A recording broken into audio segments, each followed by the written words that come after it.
Hello, my name is Ahmed Bawazir, and my second oral presentation is going to be about perfect competition and cost minimization. So, to understand perfect competition, we first should define the term. Defining perfect competition. What is perfect competition? Perfect competition is a market structure characterized by the following key assumptions. There are five key assumptions. First, numerous buyers and sellers exist, each so small relative to the market that no single participant can influence the market price. Second, homogeneous products are offered by all firms, which means that goods are identical in quality and features. Three, free entry and exit into market ensures that firms can enter when profits are available and exist when they face persistence losses. Four, perfect information is available to all market participants.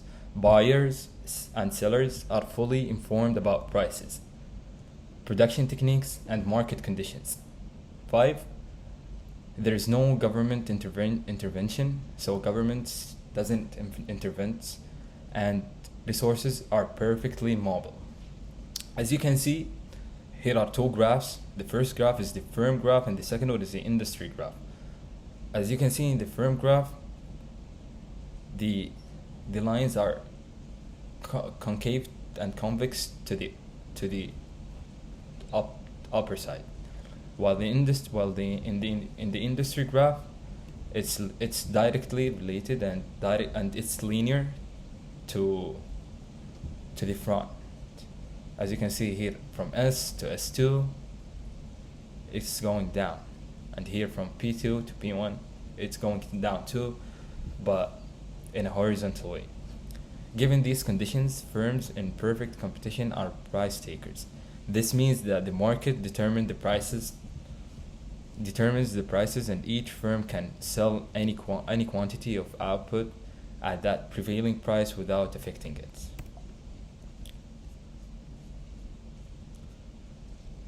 Now, let's jump to a real-world example. Albeit an imperfect one, this is a market for certain agriculture products like wheat or corn.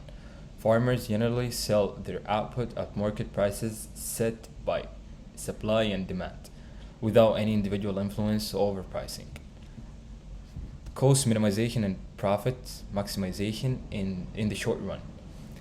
In a perfectly competitive environment, firms aim to maximize profit, which is defined as the difference between total revenue and total cost. However, in order to do this sustainably, they must also focus on cost minimization, that is, producing a given level of output at the lowest possible cost. Let us first analyze the short run scenario. In the short run, at least one factor of production, typically capital, which is, as we know, fixed. Firms can only adjust variable inputs such as labor and raw material. As you can see, here is the graph of the short run scenario. The condition for profit maximization in the short run is marginal cost equals to the marginal revenue. Since a firm in a perfect competition is a price taker, marginal revenue equals the market price. Therefore, the firm produces where marginal cost equals the price. However, a firm must also consider whether to continue operating or temporarily shut down. The shutdown have certain rules. Let's jump into the shutdown rules. The shutdown rules state that if the market price is greater than or equal to the average variable cost, the firm will continue to operate in the short run. However, if the price falls below the average variable cost, the firm will shut down temporarily because it cannot cover even its variable cost. For instance, if a farmer's cost producing a bushel of wheat is $4 and the market price drops to $2.50, they may continue in the short run if the average variable cost is still below $2.50. But if the average variable cost is $3, it would be more rational to cease production temporarily. To minimize cost, firms must choose an must choose an output level where costs are lowest given the constraints of their production technology. This involves three main things. First, employing the least cost combination of inputs. Second, utilizing available resources efficiently. And third, and last but not least, and operating at a point where the average total cost is minimized for a given output level. Let's jump now to the long-term adjustment and efficiency outcomes. In the long run, all factors of production become variable, and all firms have more flexibility in optimizing their operations. Moreover, the presence of free entry and exit means that economic profits are only possible in the short term.